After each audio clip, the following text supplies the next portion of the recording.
عطا کی۔ عبداللہ بن ابی اوفا یہ نبی پاک کے نعت خوان بھی ہیں، اور یہ اس زمانے کے نعت خوان تھے جس زمانے میں نعت خوان خالی بٹورتے نہیں تھے، بلکہ جو زکوٰۃ بنتی تھی وہ نبی علیہ السلام کے حکم پر غریبوں کو دیتے بھی تھے۔ آج کے نعت خوان تو بس لینے کو ہیں، محفلوں میں جناب 1-1 لاکھ 2-2 لاکھ جناب ان پر جو ویلیں پھینکی جاتی ہیں وہ تو جمع کرنے جوگے ہیں، لیکن جب دینے کی باری ہے کہ جی ہم پر تو زکوٰۃ نہیں بنتی۔ سنی حضرت عبداللہ بن ابی اوفا کی حدیث۔ حضرت عبداللہ بن ابی اوفا فرماتے ہیں قالت سمعت عبداللہ ابن ابی اوفا یقول کان رسول اللہ صلی اللہ علیہ وسلم اذا اتاہ الرجل بصدقۃ مالہ صلی علیہ۔ عبداللہ بن ابی اوفا اپنی آنکھوں کا واقعہ بیان کر رہے ہیں کہ میں نبی پاک کے پاس تھا اور میں نے حضرت سیدنا رسول اکرم علیہ السلام کو دیکھا کہ ایک شخص نبی پاک کے پاس زکوٰۃ لے کر آیا۔ یا رسول اللہ یہ زکوٰۃ کا مال ہے، یہ میں نے اپنے مال کی زکوٰۃ دی ہے، یہ قبول کیجئے۔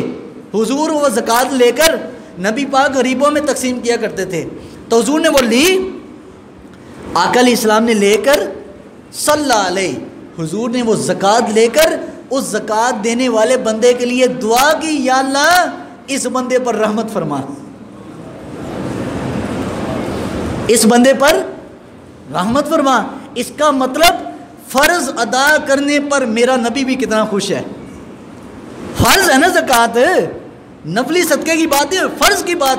پھر عبداللہ بن ابی اوفا اپنا بیان کرتے ہیں کہ میں نے جب یہ دیکھا تو میں بھی گھر گیا، جو زکوٰۃ بنتی تھی میں آیا فَآتَيْتُهُ بِصَدَقَةِ مَالِي، میں اپنے مال کا صدقہ لے کر آیا نبی پاک کے پاس۔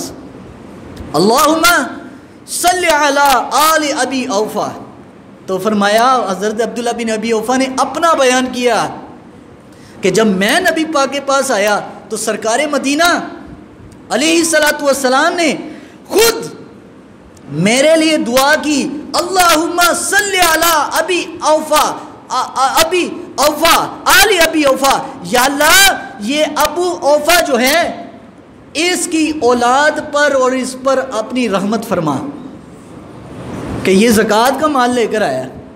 تو اسلام میں تو یہ برکتیں ہیں کہ اسلام مسلمانوں سے زکوٰۃ لیتا ہے، ٹیکس نہیں لیتا۔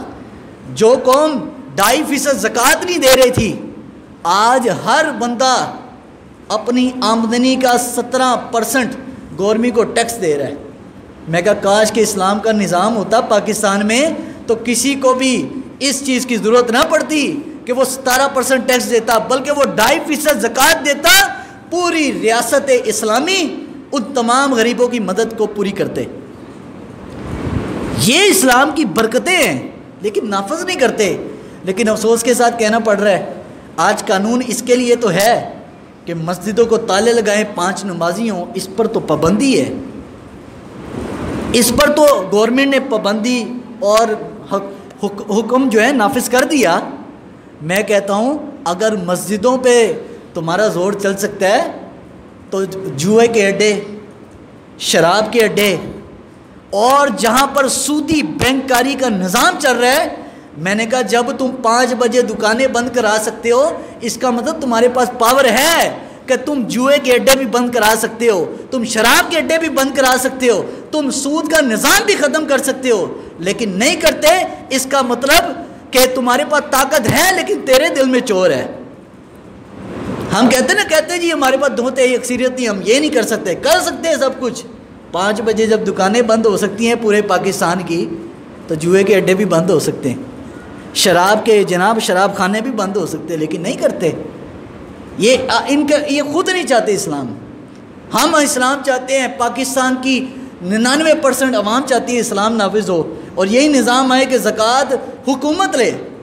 لیکن آج ہماری عوام بھی بڑی تیز ہے، جیسے روزے آنے ہیں نا، رمضان سے پہلے بینکوں کے باہر لائن لگی ہوتی ہے، جتنا پیسہ بینکوں میں پڑا ہے، لوگوں کا کروڑوں روپیہ پڑا ہوتا ہے، بینک سے نکال لیتے ہیں کہ تاکہ جیسے ہی رمضان کا چاند نظر آنا ہے بینک نے کٹوتی کر دینی ہے زکوٰۃ کی، بیت المال میں جمع، تو پتہ نہیں اب کیا وہ غریبوں تک پہنچتا بھی نہیں پہنچتا۔ لیکن میں ایک بات کر رہا ہوں، اسلامی لحاظ سے حکومت کا حق ہے کہ وہ زکوٰۃ اکٹھی کرے، اور کرتی کوشش ٹھیک ہے، لیکن لوگ بھی بڑے تیز ہیں، وہ بینکوں سے نکال لے، کہہ جی ہم خود دیں گے۔ چل جی اگر خود ہی دینا ہے تو پھر انصاف کے ساتھ دو، جتنا تمہارے اوپر بنتا ہے۔ اب یہاں پر لوگوں کے ماشاءاللہ گائے بھینسیں بھی اور ڈنگر بھی کافی لوگوں نے پالے ہوئے ہیں، تو نبی پاک صلی اللہ علیہ وسلم کی حدیث کیا ہے کہ 5 جانور ہوں، 5 گائے ہوں، 5 اونٹ ہوں، 5 اونٹوں پر 1 بکری زکوٰۃ ہے۔ اب مجھے بتائیں جنہوں نے جانور پالے ہوئے ہیں، عرصے ہو گئے دودھ چوتے ہوئے، یار ان دودھیوں سے میری گزارش ہے، اتنا تمہارے پاس مال ڈنگر ہے، کبھی اس کی زکوٰۃ بھی دی ہے؟ لیکن ان کو یہ منظور ہے کہ سال بعد ہمارے 2-3 ڈنگر مر جائیں، یہ منظور ہے، زکوٰۃ نہیں دینی۔ لیکن جو زکوٰۃ دے، میرے نبی فرماتے ہیں اس بندے نے زکوٰۃ دے کر کسی بھی صورت میں، چاہے جانوروں پر ہو، چاہے پیسے پر ہو، چاہے فصلوں پر، فرمایا جس نے زکوٰۃ دے دی، عشر دے دیا، جانوروں کی زکوٰۃ ادا کر دی، فرمایا اس نے اپنے مال کو، اپنے ڈنگر کو اپنے رب کے حوالے کر دیا، میرا رب اس کی حفاظت کرے گا۔